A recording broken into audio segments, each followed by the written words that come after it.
నమస్తే welcome to Sakshi education Andhra Pradesh విద్యుత్ సంస్థల్లో 1711 జూనియర్ లైన్మెన్ ఉద్యోగాల భర్తీకి ప్రభుత్వం ఆమోదం తెలిపిన విషయం తెలిసిందే। ఈ నేపథ్యంలో దీనికి సంబంధించినటువంటి అధికారిక నోటిఫికేషన్ ఏ క్షణమైనా వచ్చేటువంటి అవకాశం ఉంది। ఈ నేపథ్యంలో ఈ జూనియర్ లైన్మెన్ ఉద్యోగాల భర్తీ ప్రక్రియ ఏ విధంగా ఉంటుంది, దీనికి సంబంధించినటువంటి ఎగ్జామినేషన్ ప్రాసెస్ ఏంటి, ఎగ్జామ్లో ఉన్నటువంటి ప్రధాన సిలబస్ ఏంటి అనే దాని గురించి క్లియర్గా తెలుసుకునేటువంటి ప్రయత్నం చేద్దాం। చాలామంది అభ్యర్థులకు తెలియని విషయం ఏంటంటే జూనియర్ లైన్మెన్ ఉద్యోగాలకు ఉన్నటువంటి విద్యార్హత ఏంటంటే కేవలం 10వ తరగతి మరియు ఐటీఐ పాస్ అయి ఉంటే సరిపోతుంది। అందరూ డిగ్రీలు పీజీలు చదివి కూడా ప్రభుత్వ ఉద్యోగం పొందలేని పరిస్థితిలో ఈ జూనియర్ లైన్మెన్ లాంటి ఉద్యోగాలకు ఇప్పటి నుంచే కనుక మీరు ప్రిపేర్ అయినట్లయితే కొద్ది రోజుల్లోనే మీరు ప్రభుత్వ ఉద్యోగాన్ని పొందేటువంటి అవకాశం ఉంది।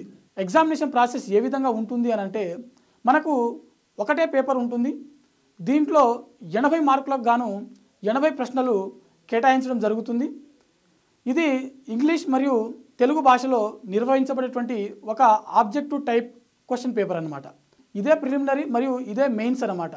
దీంట్లో అధికంగా పొందినటువంటి మార్క్స్ పొందినటువంటి అభ్యర్థులు ఎవరైతే ఉన్నారో వారినే తుది ఎంపికగా నిర్ణయించడం జరుగుతుంది। ఎవరైతే ఈ ఎగ్జామ్ క్వాలిఫై అవుతారో వీరికి ఫిజికల్ టెస్ట్ అంటే పోల్ క్లైంబింగ్ టెస్ట్ అంటే స్తంభం ఏదైతే ఉంటుందో ఆ స్తంభాన్ని ఎక్కి మరియు దిగాల్సినటువంటి ఒక టెస్ట్ అనేది నిర్వహించడం జరుగుతుంది। ఇది ఒక 3 నిమిషాల్లో నిర్వహించేటువంటి అవకాశం ఉంది। ఆ తర్వాత మనకు ఎవరైతే ఈ పోల్ క్లైంబింగ్ టెస్ట్లో క్వాలిఫై అవుతారో వారికి సర్టిఫికేట్ వెరిఫికేషన్ అనేది నిర్వహించడం జరుగుతుంది। ఆ తర్వాత తదుపరి ప్రక్రియ ఏదైతే ఉందో అపాయింట్మెంటు, ఉద్యోగంలో జాయిన్ అవ్వడం, ఆ ప్రక్రియ నిర్వహించడం జరుగుతుంది। ఈ నేపథ్యంలో ఈ ఎగ్జామ్ ఏదైతే ఉందో దీని యొక్క సిలబస్ చూసినట్లయితే ప్రధానంగా మనకు ఐటీఐలో ఉన్నటువంటి ఎలక్ట్రానిక్ సంబంధించినటువంటి కంప్లీట్ సిలబస్ ఏదైతే ఉందో అది మాత్రమే దీంట్లో మనకు కేటాయించడం జరిగింది। గతంలో జరిగినటువంటి ఎగ్జామ్స్ ఏవైతే ఉన్నాయో ప్రతి ఎగ్జామ్లో కూడా మనకు ఎలక్ట్రికల్ సబ్జెక్టు దాంతోపాటుగా జనరల్ స్టడీస్ వీటి నుంచే మనకు ప్రశ్నలు అడగడం జరిగింది। ఈసారి ఇంకా అధికారిక నోటిఫికేషన్ రాలేదు, మేబీ అలానే ఉండేటువంటి అవకాశం కూడా ఉంది, సేమ్ సిలబస్ ఉండేటువంటి అవకాశం కూడా మనకు కనిపిస్తూ ఉంది।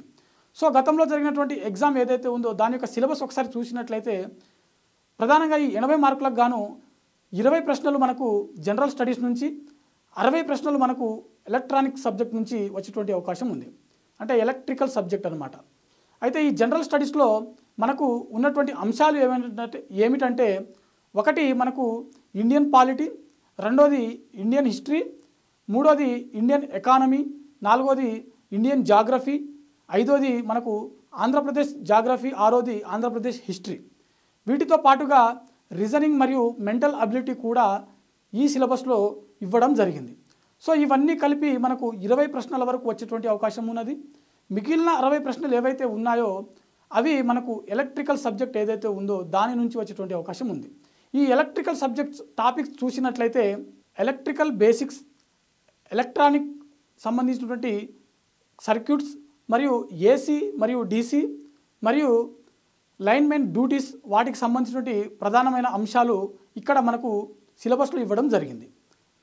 అభ్యర్థులు ఎవరైతే జూనియర్ లైన్మెన్ ఉద్యోగాల కోసం ప్రిపేర్ అవ్వాలి అనుకుంటున్నారో ఈ అంశాలపై అధికంగా ప్రాధాన్యత ఇచ్చినట్లయితే మీరు అధిక మార్క్స్ పొంది ఉద్యోగం సాధించేటువంటి అవకాశం ఉంది।